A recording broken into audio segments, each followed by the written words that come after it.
It's the delivery.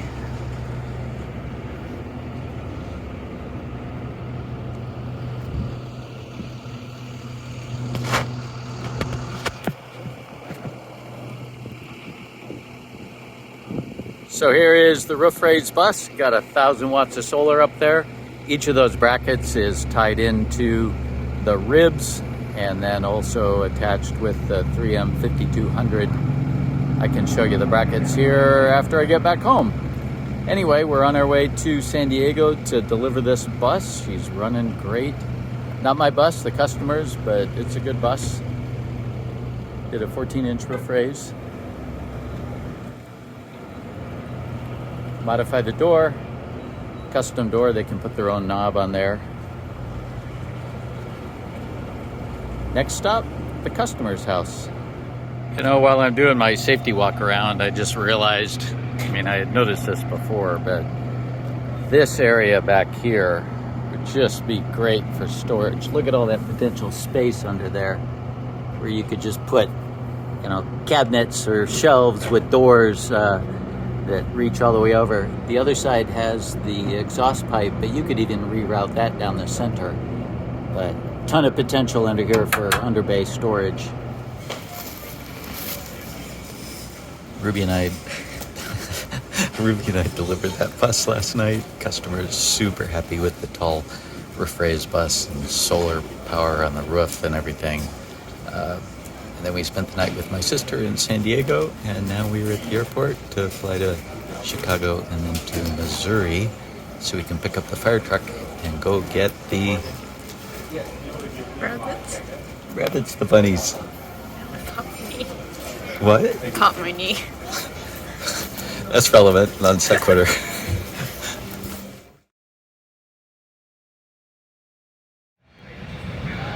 Well, we are in Chicago.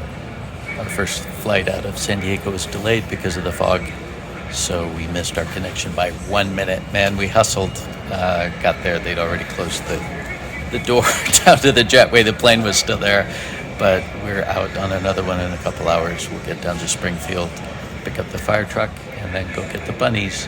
How you doing, Ruby? How you doing? While I'm sitting here, I'll show you the new business cards my wonderful wife made me. The bus whisperer came from actually a couple viewers who suggested that. My wife liked it, so I guess that's what I am. Anyway, there is our YouTube channel, which you know if you're watching it now. And if you ever need anything, here's my contact info. We made it to Springfield, and we're waiting for the box with the bunny supplies. That's the box we were waiting for at the carousel. Even though we didn't make our earlier flight, the box of bunny supplies did. There are 3 cat carriers all nested together in there. I guess there are waters, some little feed cups, some hay, bunny food, everything my wife put together. And we are settling in for the night.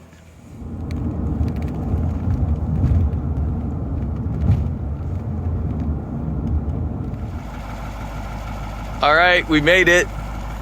Beautiful country out here. And what a nice guy. So he sold it on behalf of the local fire department, and we called him on the way out from the hotel in the Uber. He's got it running already. Looks to be in great shape. We're gonna do a little safety check, make sure everything works, and then hit the road to go to Arkansas and pick up bunnies. All right, left turn signal, so flip that down.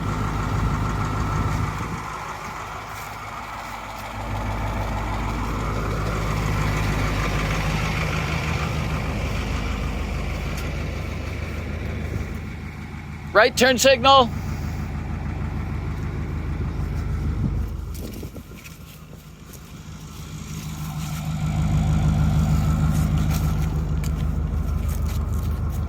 All right, step on the brakes.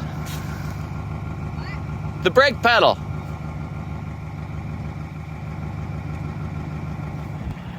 If you watched our video on the rescue of Stevie, And I call that a rescue because it sat in the salvage yard for 9 years. One of the recurring comments that I'm getting is, how did I drive that back to Arizona without registration? And I didn't show in that video that I always get registration. So it's plasticky. They print these out, but it is an Arizona license plate until I get the metal plate in the mail. So I'll tape this on here, but I did the same thing with Stevie, that old Crown Atomic bus. I did have registration and I do have insurance on these. Here's Ruby. We're waiting for a jump start. You okay? Yeah. It's a pretty truck. It's definitely got some rust that I'll have to deal with. I got very lucky with Victoria. There was no rust at all. This has a little bit, but nothing major. Structurally, she's really in great shape, except the batteries are just shot. So we stopped for diesel. It'd been idling for a long time. We drove down the road 20 minutes. I was hoping we could at least, have enough charge to stop, get diesel, and get going again. But that didn't happen. So it's a group thing. We got two trucks. Right on, thank you.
Well, Tractor Supply for the win. I left it running with Ruby in here while I went in. They've got the Group 31 batteries that'll work in place of these 4Ds for now. And I've got 8Ds at home. So anyway, I will swap these out. We are in Rogers, Arkansas. Changed out the batteries with those two Group 31s. And those worked out just fine, started right up. Now we've got to put together the cat carriers, bunny carriers that are in there. Let's go around the other side, Rue. And we're meeting Roxana, who's got the...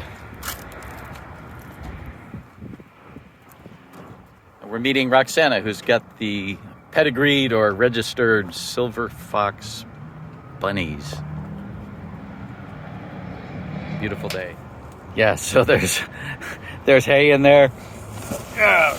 Grab that bag. Yep. Bunny waters, we'll have to stop and get some water. Anyway, now it's time to assemble those. So this lady will get a fourth of a cup for probably about 2 weeks. Okay. And then these two, And you said she's got to be about 8 pounds before we breed her? Breed her. So I'd probably say somewhere in March-ish. Okay. She'll probably get the 8 pounds. These two, they can get a fourth of a cup on the trip. Okay. And then once they get home to your place, half a cup of pellets. Okay. And then if they eat that and they need a little bit more, you can increase it. Probably up to about a cup at the most. Got it. Unlimited hay for these guys. They can have as much hay as they want. Water in a cup. Got water that. in a cup. You can breed these in about a month. Both of these can be bred together. They're old enough, and she'll need a little bit later. So they can eat the pine cones. You guys have the pines. So pine cones, needles, limbs. Yeah, that was surprising. So I asked about the pine cone in here, and Roxana said that they chew on them, but they play with them, throw them around, and we got plenty of pine cones. Yeah, those make excellent toys for them. So this one will be the girl. Right on. And what kind of hay is that? Is that orchard mix? It or? is. Okay. So typically any hay except for alfalfa. Okay. So whatever your feed store, whatever, I just get that from the feed store. Got it. Even straw will work. Okay. Just something to munch on, keep it going, especially when they're molting, since Yeah. they have the heavier fur. Oh, wow. It'll push them through because they can get fur blocked like your cats and stuff like Yeah. that. Look at you. I Just know so it. relaxed. Yep. So I Our other routinely ones, hold our them. others are not quite that So- relaxed yet. I usually pick these up by their front. Yep. And tuck them, and they can hold them like this. And then when I'm messing with their nails and such, back like this, ears back behind in Okay. here, and then you have access to trim all these on a table. Just rest the rump there, and then you can pet their belly, and they just kind of chill out. Nice. Right on. Well, thank you, Roxana. So this, And do you have a business we want to send people to? Because we do sometimes do some videos. Tell us about your business and. it is called Still Waters Rabbitry, and you're welcome to visit me on Facebook, and we'll include the link. And we raise silver fox in all the different colors: black, chocolate, blue, lilac, white, tort, and also broken. And then we also have standard chins. And we're in Rogers, Arkansas right Correct. now. Okay. Rogers, Arkansas. And so I'll put a link in the description of this That'll work. video to your rabbit ranch, rabbit farm? Yep, rabbit farm. Rabbit farm. Okay. All right. Appreciate it. Thanks, Ruby. Thanks, Roxana. Super sweet. And so who do we have here? The boy is right here behind Dad. Yeah. The oldest female, I think, is right here. And the youngest one is right over here. Got it. And then we will move this back up here after I can get some straps and tie it in. I just don't want her to fall over. So in the meantime, she's going to sit right in the middle here. There she is. I was hoping they would all three fit sideways on this back shelf, but they don't quite. So we've got this rigged up, and at least this one won't fall forward. And we don't have to keep it on the center console.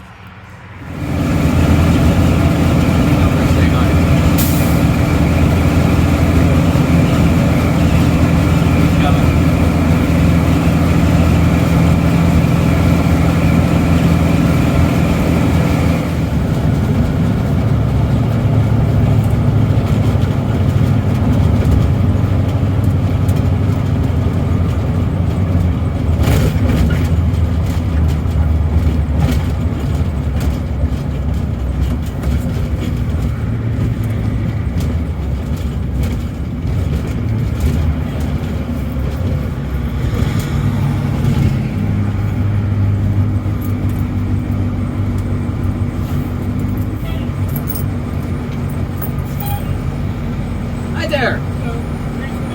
Yep. Thank you. No, thanks. Appreciate it. Have a good afternoon. We are in Oklahoma City, stopped for dinner, and we're just stocking up the hay and give them some of their little pellet snacks and butter. Ruby's being fantastic about that. Baby.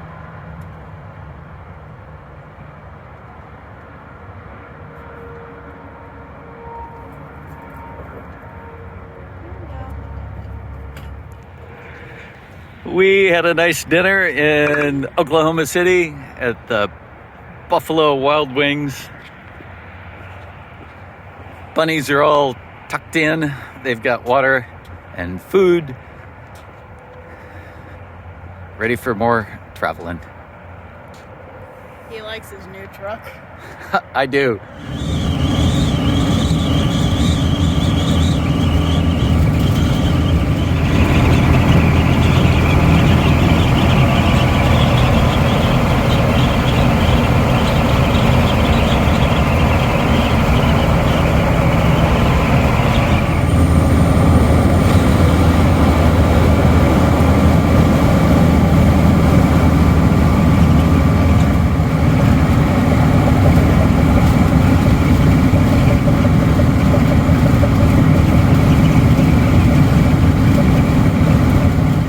that's not always a good sign. So we've been home for a couple weeks. I've been meaning to do a follow-up video to close this out, and now's a good opportunity since I'm sitting on the side of the road.